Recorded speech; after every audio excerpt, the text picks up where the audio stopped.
Tonight we step inside a low, timber-framed medieval cottage, just as the last orange light of sunset slips through its tiny window and fades across a packed earth floor. Smoke hangs in the air, thin but constant, curling lazily toward the dark beams above your head. You pause at the doorway, letting your eyes adjust, and immediately realize something important. There is no hallway, no spare bedroom, no private nook to retreat into.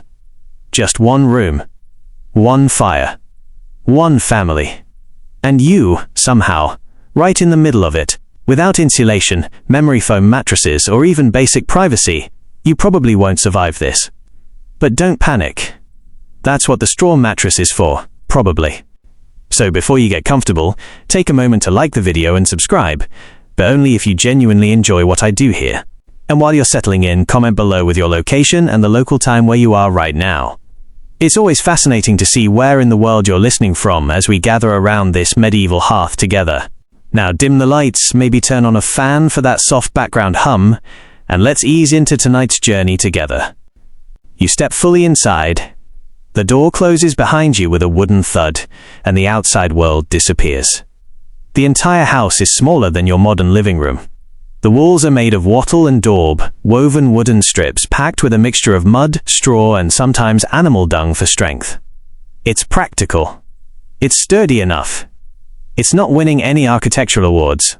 In the center of the room, a low hearth glows. Flames flicker around blackened logs, casting soft amber light against rough walls. There is no chimney in the modern sense. Smoke rises upward and filters slowly through a hole in the roof or through the thatch itself. Your eyes sting slightly, but everyone else seems used to it. Historical note: in most medieval peasant homes, especially across Europe, the entire family lived, worked, ate, and slept in a single-room dwelling. Separate bedrooms were a luxury reserved for the wealthy. Privacy, as you understand it, simply wasn't part of daily life. To your left, a wooden table sits near the fire. It's scarred and uneven, surrounded by small stools. A loaf of coarse bread rests beside a clay bowl filled with thick vegetable pottage. A woman in a russet dress stirs the pot with a wooden spoon. A child in a faded saffron tunic leans sleepily against her side. Across the room, a man in a simple indigo tunic removes his boots, tapping them lightly to shake off dirt. He places them near the wall with care. Every item has a place here. There isn't space for clutter. You notice bundles of straw piled along one side of the room. At first glance, they look like animal bedding. Then you realize this is where everyone will sleep. An odd detail makes you blink. Sometimes, especially in colder months, small livestock like chickens or even a goat might share the indoor space overnight. Not because it's charming, but because animals are valuable. They provide warmth and, more importantly, protection from theft. Tonight, you hear the faint rustle of feathers in a wooden crate near the door. The room smells of smoke, wool, and earth. It isn't unpleasant, just thick. Real. A woven tapestry hangs against the far wall. It's simple, dyed in muted teal and faded red patterns. It serves more purpose than decoration. Fabric on walls helps reduce drafts creeping through the cracks.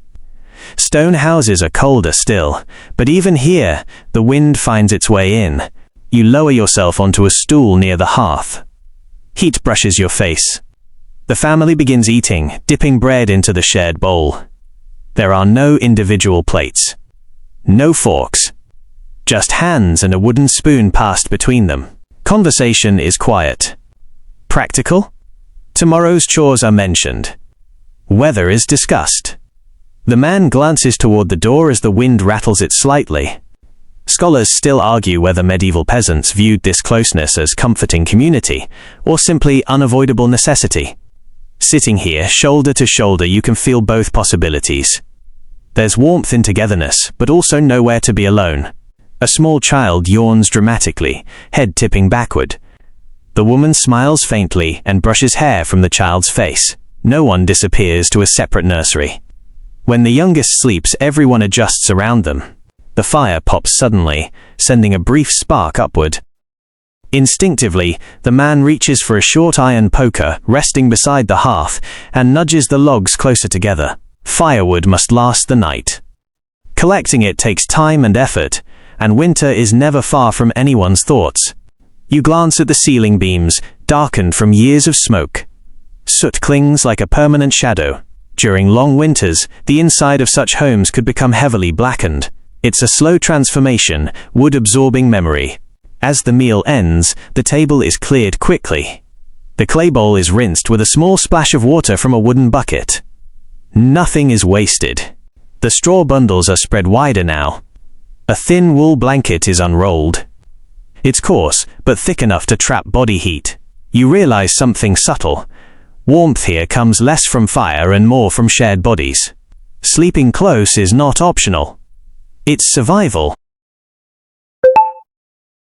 The man lies down first, back against the wall. The woman settles beside him. The children curl into the remaining space like small animals finding a den. You hesitate, then ease yourself onto the edge of the straw.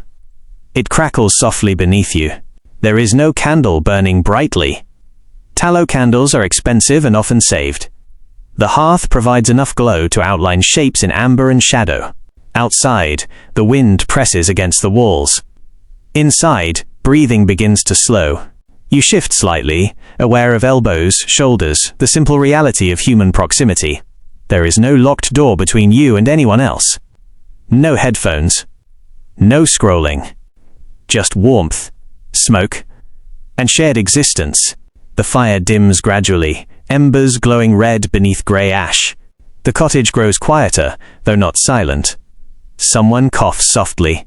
A chicken rustles again. The wind sighs through thatch overhead. You lie there, staring into the last flicker of flame, understanding something that feels both foreign and deeply human. This is how most people lived for centuries. Not in isolation, but in constant closeness. Every breath shared. Every sound known. And tonight, you are simply another.